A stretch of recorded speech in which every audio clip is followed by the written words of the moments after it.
Hello friends, good morning to all of you and welcome to कश study point. तो चलिए discuss करते हैं आज जो कुछ मोस्ट इंपॉर्टेंट प्रश्न देखते हैं। हाल ही में NABH के नए अध्यक्ष कौन बने हैं? इसका राइट आंसर हो जाएगा महेश वर्मा।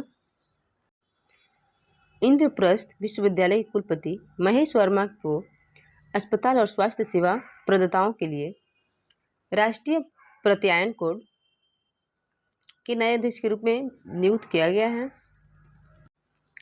NABH का फुल फॉर्म होता है national accreditational board for hospitals and health care providers.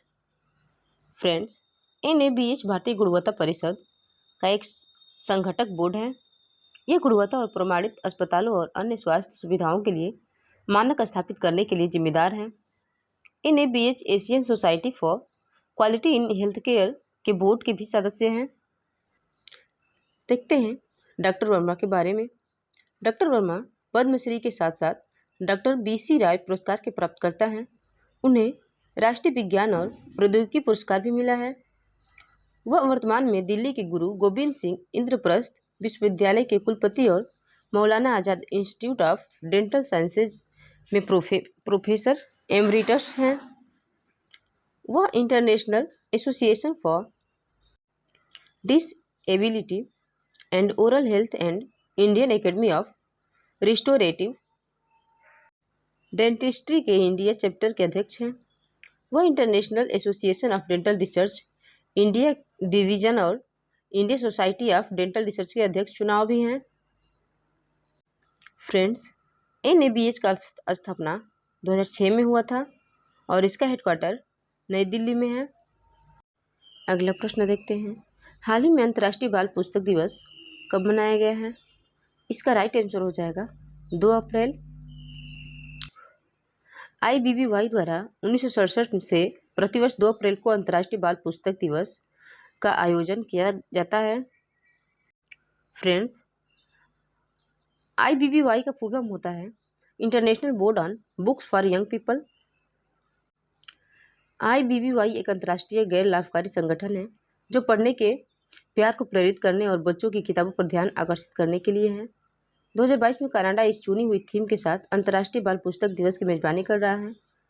कहानियाँ पंख है जो आपको हर दिन उड़ने में मदद करती हैं, ये थीम है इसका। हर साल IBBY का एक अलग अंतर्राष्ट्रीय खंड 2 अप्रैल को या उसके आसपास बच्चों की किताबों का आयोजन करता है, जो कि क्लासिक बच्चों को पुस्तक लेखक हैंस क्रिश्चियन एंडरसन का जन्मदिन है। अगला प्रश्न देखते हैं। हाल ही में दुनिया के सबसे बड़े इलेक्ट्रिक क्रूज शिप ने अपनी पहली यात्रा किस देश में की? इसका राइट आंसर हो जाएगा चीन में। दुनिया का सबसे बड़ा इलेक्ट्रिक क्रूज जहाज अपनी पहली यात्रा के लिए यांगजी नदी के ऊपर और नीचे यात्रा करने के बाद चीन के मध्य हुबेई प्रांत के इचांग में बंदरगाह पर वापस आ गया है। इस क्रूज जहाज को 7500 किलोवाट घंटे की विशाल आकार की समुद्री बैटरी द्वारा संचालित किया गया है। यह बैटरी दुनिया में इलेक्ट्रिक कारों के लिए नंबर 1 बैटरी निर्माता कंटेम्पररी एम्पेयरेक्स टेक्नोलॉजी द्वारा प्रदान की गई है। फ्रेंड्स, इस जहाज के विकासकर्ता चीन यांगजी पावर की योजना इस इलेक्ट्रिक जहाज को चीन में समुद्री इलेक्ट्रिक वाहन बाजार के विस्तार के लिए शुरुआती बिंदु के रूप में उपयोग करने की है। जहाज का नाम यांगजी रिवर 3 गोर्जेस 1 है और यह 100% इलेक्ट्रिक क्रूज शिप है जिसे चीन में विकसित करने और निर्मित किया गया है। यह जहाज 16 मीटर चौड़ा और 100 मीटर लंबा है और इसमें करीब 1300 यात्रियों को ले जाने की क्षमता है। फ्रेंड्स, चीन की राजधानी बीजिंग है और वहाँ का मुद्रा रनमीबी और वहाँ के राष्ट्रपति शी जिनपिंग है। अगला प्रश्न देखते हैं। हाल ही में भारत का शीर्ष सब्जी उत्पादक राज्य कौन बना है? इसका राइट आंसर हो जाएगा उत्तर प्रदेश। उत्तर प्रदेश सब्जियों का शीर्ष उत्पादक बन गया है। 2020 से 2 साल के बाद 2021-22 फसल वर्ष में उत्पादन में 10 लाख टन के अंतर के साथ पश्चिम बंगाल को दूसरे स्थान पर गिराकर अपना पहला स्थान प्राप्त कर रहा है। शीर्ष फल उत्पादक आंध्र प्रदेश शीर्ष फल उत्पादक बना हुआ है। भारत का बागवानी उत्पादन पिछले वर्ष की तुलना में 21-22 में 0.4% घटकर 333.25 मिलियन टन होने की संभावना है, क्योंकि सब्जियों, मसालों और वृक्षारोपण का फसलों के उत्पादन में गिरावट तय है। अगला प्रश्न देखते हैं। हाल ही में खेलो इंडिया यूनिवर्सिटी गेम्स 2021 का लोगो, शुभंकर, जर्सी और गान किसने लॉन्च किया है? इसका राइट आंसर हो जाएगा अनुराग ठाकुर।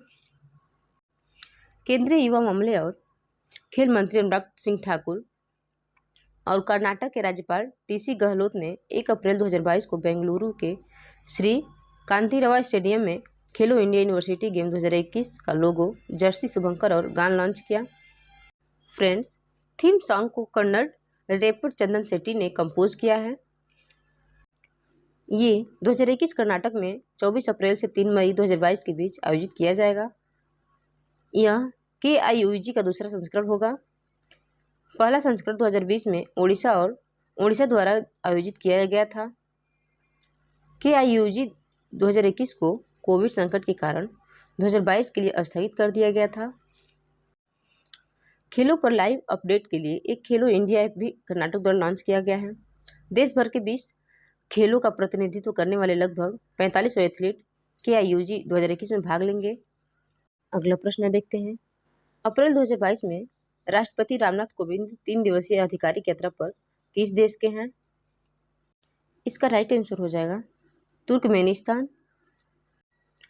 भारत के राष्ट्रपति रामनाथ कोविंद की स्वतंत्र तुर्कमेनिस्तान की पहली यात्रा है और यह यात्रा तुर्कमेनिस्तान के नए राष्ट्रपति बर्दीमुहमेदेव के तुरंत बाद कार्यभार संभालने के बाद शुरू हुई है। राष्ट्रपति भवन के आधिकारिक ट्विटर अकाउंट ने कहा कि राष्ट्रपति कोविंद अपनी 2 देशों की यात्रा के पहले भाग में अशगाबाद पहुंचे।